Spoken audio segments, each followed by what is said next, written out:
Hello friends, स्वागत है आपका अपना YouTube channel study with Mukesh GS में। आज हम लोग इस वीडियो में देखेंगे इंडियन पॉलिटी, जो भारतीय राज्य व्यवस्था है। ये सारे प्रश्न घटना चक्र बुक से करवाए जाएंगे। इससे पहले ऑलरेडी आधुनिक भारत, घटना चक्र और बायोलॉजी और फिजिक्स का सीरीज करा दिया गया है। यह प्रश्न 69 बीपीएससी, बिहार शिक्षक बहाली, बिहार दरोगा, बिहार पुलिस या ऑल वनडे एग्जाम के लिए यह प्रश्न बहुत ही महत्वपूर्ण है। घटना चक्र जो है यह बहुत ही महत्वपूर्ण है, क्योंकि 60 से 70% घटना चक्र के इर्द गिर्द प्रश्न घूमते रहते हैं। आज हम लोग भारतीय राज्य व्यवस्था में पहला लेक्चर देखेंगे, तो आप लोग इस वीडियो को जितना ज़्यादा से ज़्यादा शेयर कीजिए। तो आइए चलिए बढ़ते हैं प्रश्न की ओर। निम्नलिखित में किस अधिनियम में कलकत्ता में सर्वोच्च न्यायालय की स्थापना का प्रावधान किया गया था? तो कलकत्ता में सर्वोच्च न्यायालय की स्थापना का जो प्रावधान किया गया था, यह किस एक्ट के द्वारा किया गया था? तो यह रेगुलेटिंग एक्ट 1773 के द्वारा किया गया था। इसका उत्तर जो है ए सही है। 1773 के रेगुलेटिंग एक्ट में कलकत्ता में सर्वोच्च न्यायालय की स्थापना का प्रावधान किया गया था, जिसकी स्थापना 1774 में सर एलिजा इम्पेक इसके प्रथम मुख्य न्यायाधीश थे। दूसरा नंबर प्रश्न है, सर्वोच्च न्यायालय की स्थापना के संबंध में निम्नलिखित में से कौन सा कथन सही है? इनमें से कौन सा कथन सही दिया गया है? तो कलकत्ता में सर्वोच्च न्यायालय की स्थापना 1773 के रेगुलेटिंग एक्ट के द्वारा किया गया था, यह बिल्कुल सही है।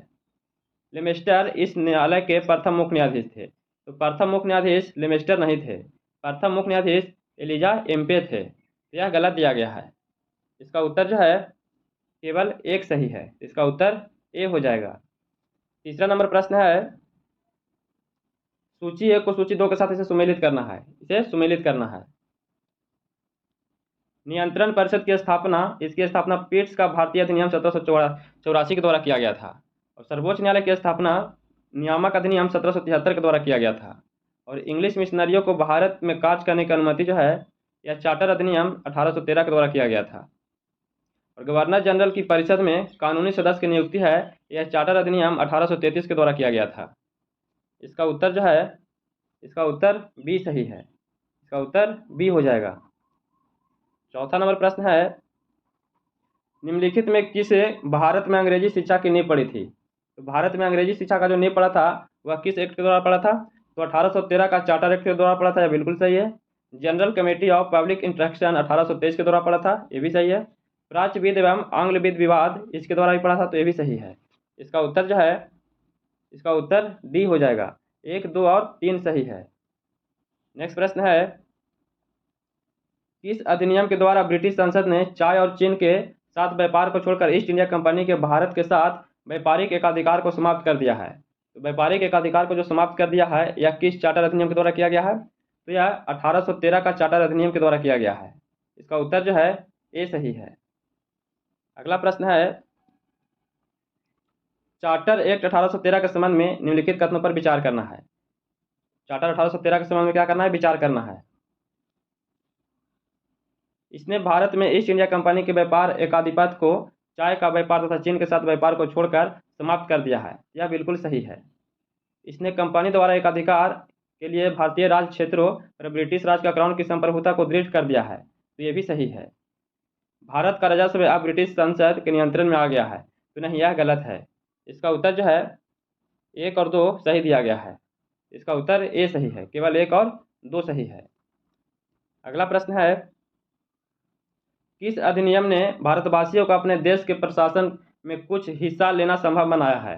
तो कुछ हिस्सा लेना संभव जो बनाया है, यह किस चार्टर एक्ट के द्वारा बनाया गया है? तो 1833 चार्टर एक्ट के द्वारा यह संभव बनाया गया है कि भारतवासियों को अपने देश में प्रशासन में कुछ हिस्सा लेना संभव बनाया है। इसका उत्तर जो है ए सही है। निम्नलिखित में किस अधिनियम के अंतर्गत भारतीय विधान परिषद को बजट पर बहस करने की शक्ति प्राप्त हुआ है? तो बजट पर बहस प्राप्त करने की जो शक्ति हुआ है, वह किस अधिनियम के द्वारा हुआ है? तो यह भारतीय परिषद अधिनियम 1892 के द्वारा हुआ है। इसका उत्तर जो है बी सही है। दूसरा नंबर प्रश्न है, ब्रिटिश भारत में सांप्रदायिक प्रतिनिधित्व की व्यवस्था निम्नलिखित में से किस अधिनियम द्वारा किया गया है? तो सांप्रदायिक प्रतिनिधित्व की जो व्यवस्था है, वह किस अधिनियम द्वारा किया गया है? तो यह मार्ले मिंटो सुधार 1909 के द्वारा किया गया है। इसका उत्तर जो है बी सही है। तीसरा नंबर प्रश्न है, निम्नलिखित में किस एक अधिनियम द्वारा भारत में संघीय न्यायालय की स्थापना किया गया है? तो भारत में संघीय न्यायालय की जो स्थापना किया गया है, यह किस अधिनियम द्वारा हुआ है? इसे उसका उत्तर जो है डी हो जाएगा। उपयुक्त में से किसी के द्वारा नहीं किया गया है। भारत में संघीय न्यायालय की स्थापना 1 अक्टूबर 1937 को भारत सरकार अधिनियम 1935 के अंतर्गत किया गया था। चौथा नंबर प्रश्न है, भारत का संघीय न्यायालय निम्नलिखित में किस वर्ष स्थापित किया गया था?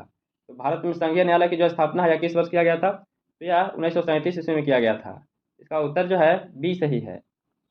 पांचवा नंबर प्रश्न है, केंद्र में द्वैध शासन किस अधिनियम के अंतर्गत स्थापित किया गया था? तो केंद्र में द्वैध शासन जो है यह किस अधिनियम के अंतर्गत स्थापित किया गया था? तो यह भारत सरकार अधिनियम 1935 के द्वारा किया गया था। इसका उत्तर जो है सी सही है। छठा प्रश्न है, निम्नलिखित में किस अधिनियम ने केंद्र में द्वैध शासन प्रणाली को स्थापित किया था? तो केंद्र में द्वैध शासन प्रणाली को जो स्थापित किया था यह किस अधिनियम के द्वारा किया गया है? यह भारत शासन अधिनियम 1935 के द्वारा किया गया है। इसका उत्तर जो है ए सही है। अगला प्रश्न है, 1919 के भारत शासन अधिनियम की निम्नलिखित में कौन सी प्रमुख विशेषता इसमें से सही है? इनमें से कौन सा सही है? तो प्रांतों की कार्यकारिणी सरकार में द्वैध शासन की व्यवस्था, यह बिल्कुल सही है। मुसलमानों के लिए पृथक सांप्रदायिक निर्वाचन मंडलों की व्यवस्था, यह जैसे गलत है, यह सही नहीं है। केंद्र द्वारा प्रांतों को विधायी शक्ति का हस्तांतरण, तो यह सही दिया गया है। इसका उत्तर जो है सी हो जाएगा। 1 और 3 सही दिया गया है। अगला प्रश्न है, निम्नलिखित में किसने ब्रिटिश भारत में प्रांतीय स्वायत्तता शुरू किया था? तो ब्रिटिश भारत में प्रांतीय स्वायत्तता जो शुरू किया था यह किस मिशन के द्वारा किया गया था? तो यह भारत सरकार अधिनियम 1919 के द्वारा किया गया था। इसका उत्तर जो है डी सही है। अगला प्रश्न है, भारतीय विधान पालिका प्रथम बार द्विसदनीय बनाई गई है। तो भारतीय विधान पालिका प्रथम बार द्विसदनीय जो बनाई गई है वह किस अधिनियम के द्वारा बनाया गया था? तो द्विसदनीय 1919 के भारत सरकार अधिनियम के द्वारा बनाया गया था। इसका उत्तर है सी सही है। 10वां नंबर प्रश्न है, केंद्र में कौन सा एक द्विसदनीय विधायिका लाया था? तो केंद्र में कौन सा जो एक्ट है वह द्विसदनीय विधायिका लाया था? तो द्विसदनीय विधायिका 1919 एक्ट के द्वारा लाया गया था। इसका उत्तर जो है ए सही है। निम्नलिखित कथनों पर विचार करना है। 1919 के मॉन्टेगू चेम्सफोर्ड में 21 वर्ष से अधिक आयु के सभी महिलाओं के लिए मताधिकार की संतुष्टि दिया गया है, यह गलत दिया गया है। 1935 के गवर्नमेंट ऑफ इंडिया एक्ट में विधानमंडल में महिलाओं के लिए आरक्षित स्थानों का प्रावधान किया गया है, यह बिल्कुल सही है। इसका उत्तर जो है, इसका उत्तर बी हो जाएगा। केवल 2 सही दिया गया है। अगला प्रश्न है, भारतीय सिविल सेवा के संदर्भ में निम्नलिखित कथनों में कौन सा कथन सही है? इनमें से कौन सा कथन सही दिया गया है? भारत सरकार अधिनियम 1919 में भारतीय सिविल सेवा के लिए एक अलग परीक्षा का प्रावधान किया गया है जो भारत में होनी थी, यह बिल्कुल सही है। भारतीय सिविल सेवा में 1941 में भारतीयों का प्रतिशत यूरोपवासियों से अधिक था, तो ये भी सही है। इसका उत्तर जो है, इसका उत्तर सी सही है। 1 और 2 दोनों सही दिया गया है। अगला प्रश्न है, केंद्रीय विधानसभा का निम्नांकित में कौन सा निर्वाचन भारत शासन अधिनियम 1919 के द्वारा हुआ था? तो भारत शासन अधिनियम 1919 के जो द्वारा हुआ था यह किसके तहत हुआ था? तो यह 1926 के द्वारा और 1945 के द्वारा हुआ था। इसका उत्तर जो है, इसका उत्तर सी सही है। ए और सी सही दिया गया है। 14 नंबर प्रश्न है, भारत शासन अधिनियम 1919 के अंतर्गत भारतीय विधायिका का अंतिम निर्वाचन किस वर्ष में आयोजित किया गया था? तो अंतिम निर्वाचन जो है यह किस वर्ष आयोजित किया गया था?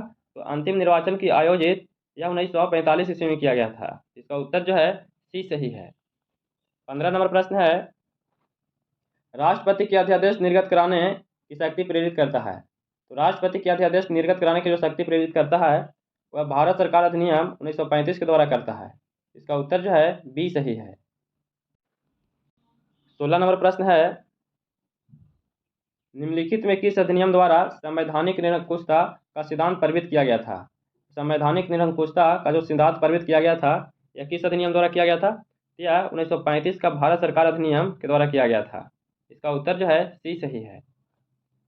नेक्स्ट प्रश्न है, भारत के संविधान में केंद्र और राज्यों के बीच किया गया शक्तियों का विभाजन इनमें से किसमें उल्लेखित योजना पर आधारित है? इसमें से किसमें उल्लेखित योजना पर आधारित है? तो यह भारत सरकार अधिनियम 1935 पर आधारित है। इसका उत्तर जो है सी सही है। अगला प्रश्न है, निम्न में भारत सरकार अधिनियम 1935 की मुख्य विशेषता में से नहीं है। तो भारत सरकार अधिनियम 1935 की मुख्य विशेषता में से इसमें कौन सा नहीं है? तो इसमें से अवशिष्ट विषय प्रांतीय विधायिकाओं को आवंटित किए गए थे, यह गलत दिया गया है। यह 1935 की मुख्य विशेषता में से नहीं है। इसका उत्तर जो है बी हो जाएगा, और बाकी ए, सी और डी जो है यह सही दिया गया है। इसमें से बी गलत है। 19 नंबर प्रश्न है, एक संघीय व्यवस्था और केंद्र में द्वैध शासन भारत में लागू किया गया था। तो एक संघीय व्यवस्था और केंद्र में द्वैध शासन भारत में जो लागू किया गया था, यह किस अधिनियम के द्वारा किया गया था? यह 1935 के अधिनियम द्वारा किया गया था। इसका उत्तर जो है सी सही है। अगला प्रश्न है, अखिल भारतीय महासंघ स्थापित करने का प्रावधान शामिल किया गया था। तो अखिल भारतीय महासंघ स्थापित करने का जो प्रावधान शामिल किया गया था, यह किस अधिनियम के द्वारा किया गया था? यह भारत सरकार अधिनियम 1935 के द्वारा किया गया था। इसका उत्तर जो है ए सही है। अगला टॉपिक है, संविधान सभा एवं संविधान निर्माण की प्रक्रिया है। इसे जो भी प्रश्न है उसे देखेंगे। पहला प्रश्न है, भारत के संविधान की रचना हेतु संविधान सभा का विचार निम्नलिखित में से सर्वप्रथम किसने प्रस्तुत किया था? तो संविधान सभा का जो विचार है वह सर्वप्रथम किनके द्वारा प्रस्तुत किया गया था? तो यह स्वराज पार्टी ने 1934 ईस्वी में इसे प्रस्तुत किया था।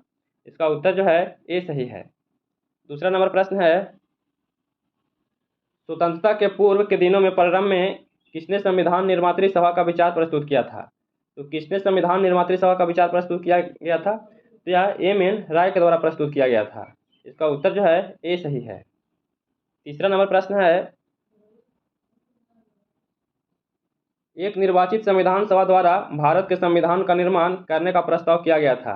तो भारत के संविधान का निर्माण प्रस्ताव करने का जो प्रस्ताव दिया गया था, यह क्रिप्स मिशन के द्वारा दिया गया था। इसका उत्तर जो है सी सही है। अगला प्रश्न है,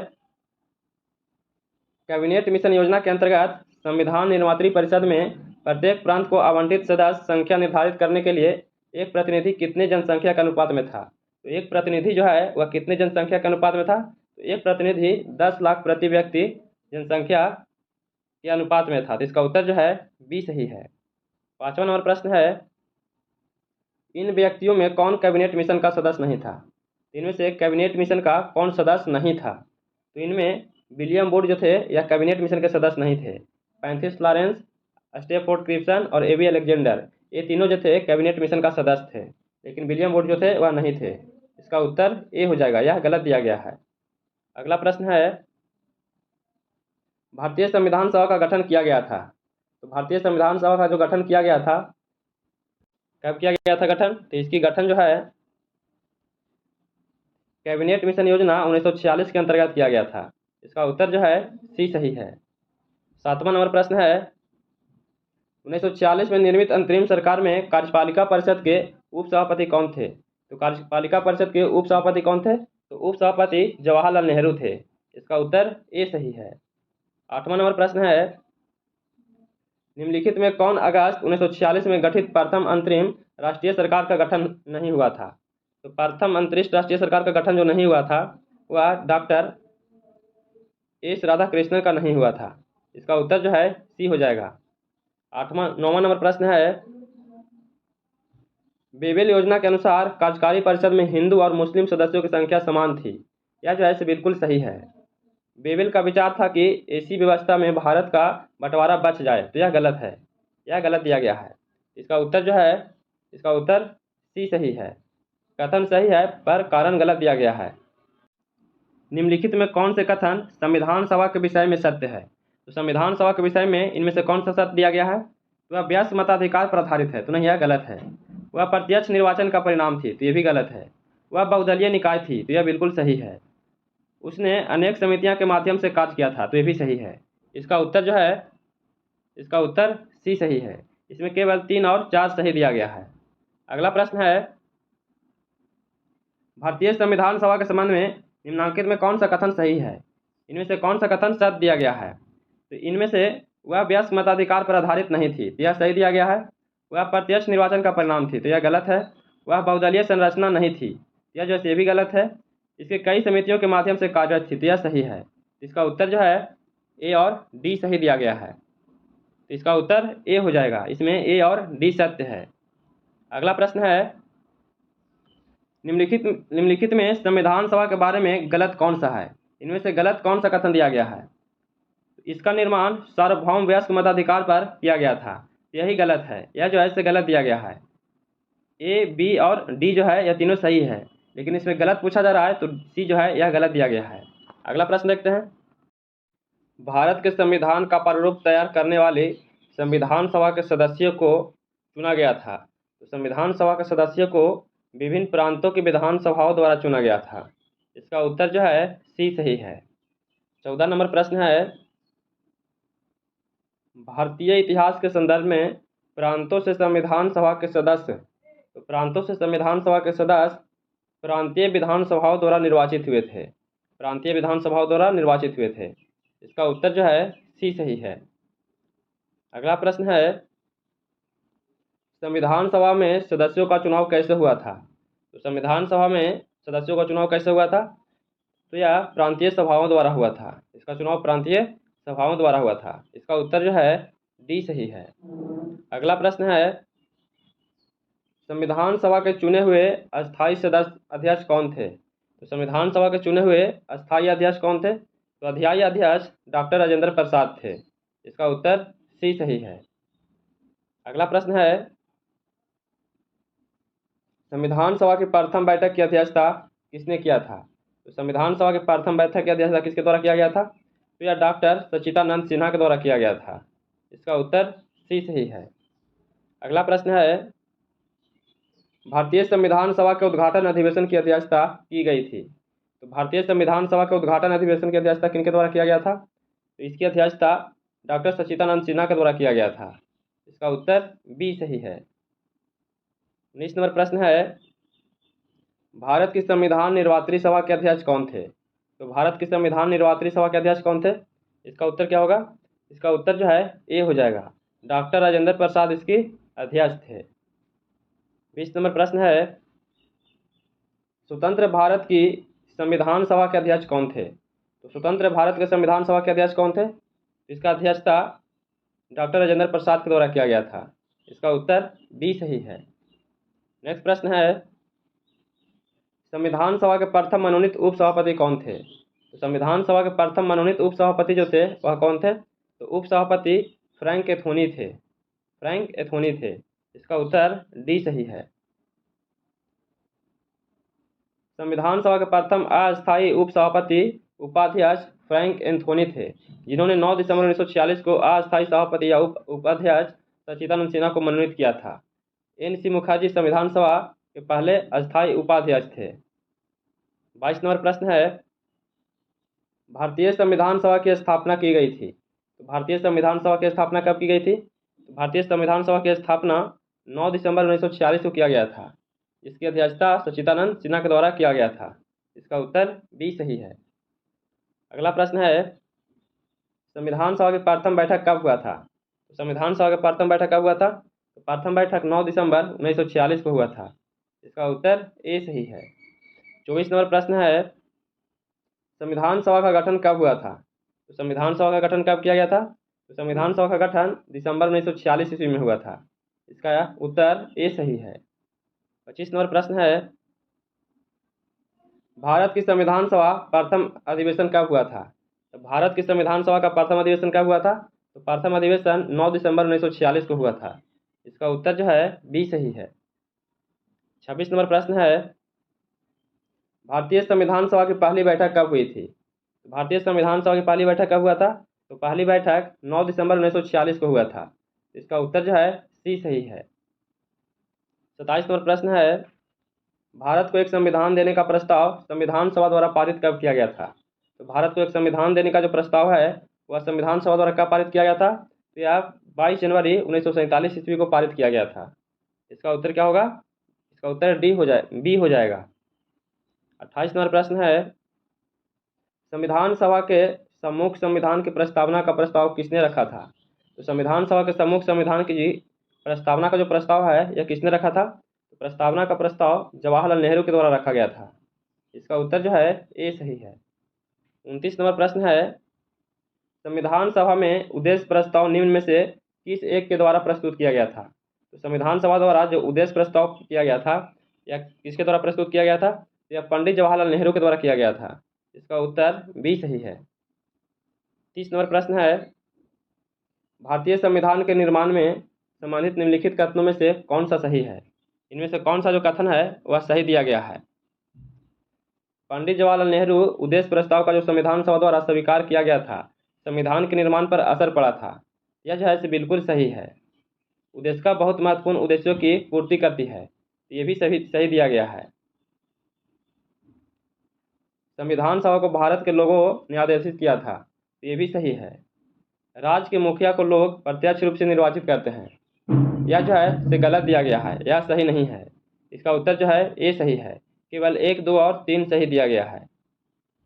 28 नंबर प्रश्न है, 31 नंबर प्रश्न है, भारतीय संविधान को बनाने हेतु भारतीय संविधान सभा के कुल कितने अधिवेशन हुए थे? तो भारतीय संविधान सभा के कुल कितने अधिवेशन हुए थे? तो कुल अधिवेशन 12 हुए थे।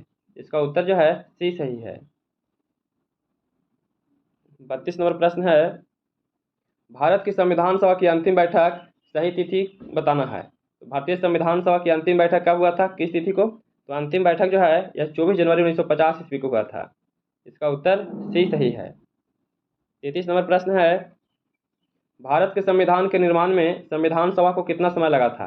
तो संविधान सभा को कितना समय लगा था? तो संविधान सभा बनने में 2 वर्ष 11 माह 18 दिन लगा था।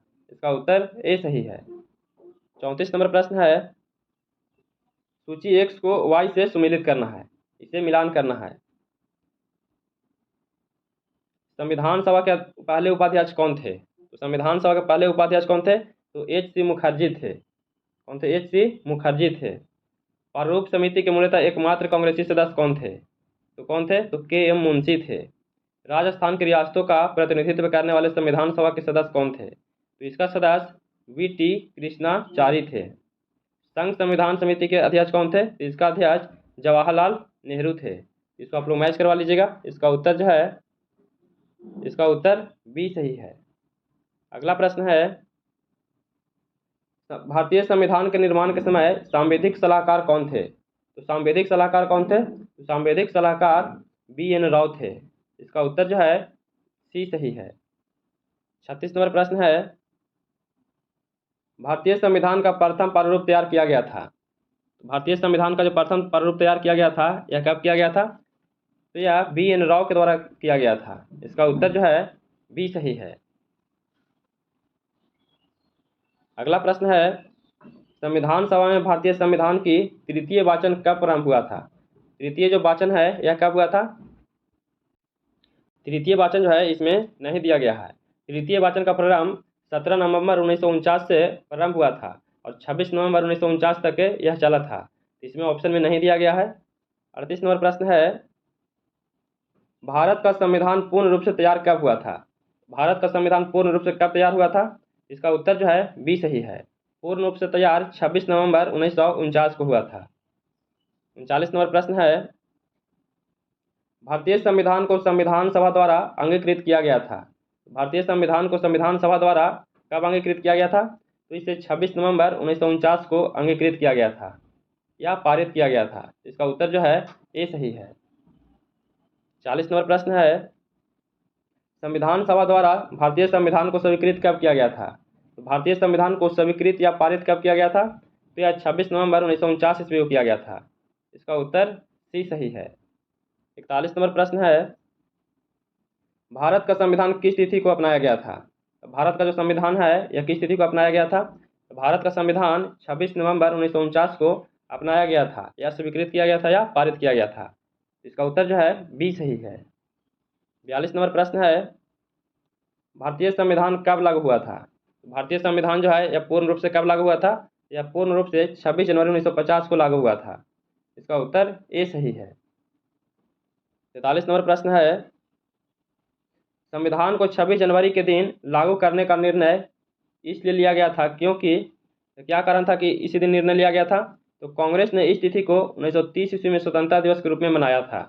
कांग्रेस ने इस तिथि को 1930 में स्वतंत्रता दिवस के रूप में मनाया था। यही कारण था कि 26 जनवरी के दिन यह निर्णय लिया गया था। इसका उत्तर जो है ए सही है। 44 नंबर प्रश्न है, भारतीय संविधान दिवस मनाया जाता है। भारतीय संविधान दिवस जो है यह कब मनाया जाता है? भारतीय संविधान दिवस 26 नवंबर को मनाया जाता है। इसका उत्तर बी सही है। 45 नंबर प्रश्न है, भारतीय संविधान को अपनाया गया था। तो भारतीय संविधान को अपनाया गया था किसके द्वारा? तो भारतीय संविधान को संवैधानिक सभा द्वारा अपनाया गया था। इसका उत्तर ए सही है। 46 नंबर प्रश्न है, भारतीय संविधान को 26 नवंबर 1949 को किसके द्वारा अधिनियम द्वारा किया गया था? तो भारतीय संविधान को 26 नवंबर 1949 को किसके द्वारा अधिनियमित किया गया था? तो यह संविधान सभा के द्वारा अधिनियमित किया गया था। इसका उत्तर ए सही है। भारत का संविधान अंगीकृत एवं अधिनियमित कब हुआ था? तो अंगीकृत एवं अधिनियमित कब हुआ था? तो यह 26 नवंबर 1949 को अधिनियमित हुआ था या पारित हुआ था। तो इसका उत्तर जो है सी हो जाएगा। 48 नंबर प्रश्न है, B.R. अम्बेडकर का संविधान सभा में निर्वाचन हुआ था। तो भीमराव अम्बेडकर का संविधान सभा में निर्वाचन कहाँ से हुआ था? तो इनका निर्वाचन जो है बम्बई प्रेसिडेंसी से हुआ था। तो इसका उत्तर जो है बी सही है। 49 नंबर प्रश्न है, डॉक्टर भीमराव अम्बेडकर का जन्म और मृत्यु कब हुआ था? तो भीमराव अम्बेडकर का जन्म 1891 में हुआ था और मृत्यु 1956 में हुआ था। इसका उत्तर बी सही है। 50 नंबर प्रश्न है, निम्नलिखित कथनों पर विचार करना है। क्या करना है? विचार करना है। तृतीय गोलमेज सम्मेलन के विचार विमर्श की परिणति भारत सरकार अधिनियम 1935 के पारित होने के स्वरूप हुआ था। यह जो है इसे बिल्कुल सही दिया गया है। भारत सरकार अधिनियम 1935 ने ब्रिटिश भारत के सूबों और भारतीय रियासतों के एक संघ पर आधारित ऑल इंडिया फेडरेशन के गठन का उपबंध किया गया था। तो ये भी सही है। 1 और 2 दोनों सही है। इसका उत्तर जो है सी हो जाएगा। इसमें 1 और दोनों सही दिया गया है। अगला प्रश्न है, नीचे 2 व्यक्तित्व दिए गए हैं। भारत का संविधान देश की आवश्यकताओं की पूर्ति करता है। ये बिल्कुल सही है। इसको एक गृहीत संविधान कहा गया है। तो ये भी सही है। इसका उत्तर जो है बी हो जाएगा। ए सही है, ए और आर दोनों सही है, परंतु आर ए का सही व्याख्या नहीं करता है। तो इसका उत्तर बी सही है। अगला प्रश्न है, संविधान सभा में वयस्क मताधिकार को 15 वर्ष के लिए स्थगित करने का बात कही थी। तो स्थगित करने का जो बात कही थी वह मौलाना अबुल कलाम आज़ाद के द्वारा किया गया था। इसका उत्तर जो है सी सही है। अगला प्रश्न है, निम्नलिखित में किसने सुझाव दिया था कि भारत की स्वतंत्रता के बाद भारतीय राष्ट्रीय कांग्रेस को एक राजनीतिक दल के रूप में भंग कर दिया जाना चाहिए? तो एक राजनीतिक दल के रूप में इसे भंग कर देना चाहिए, या किनके द्वारा सुझाव दिया गया था? तो यह महात्मा गांधी जी के द्वारा सुझाव दिया गया था। इसका उत्तर जो है डी सही है।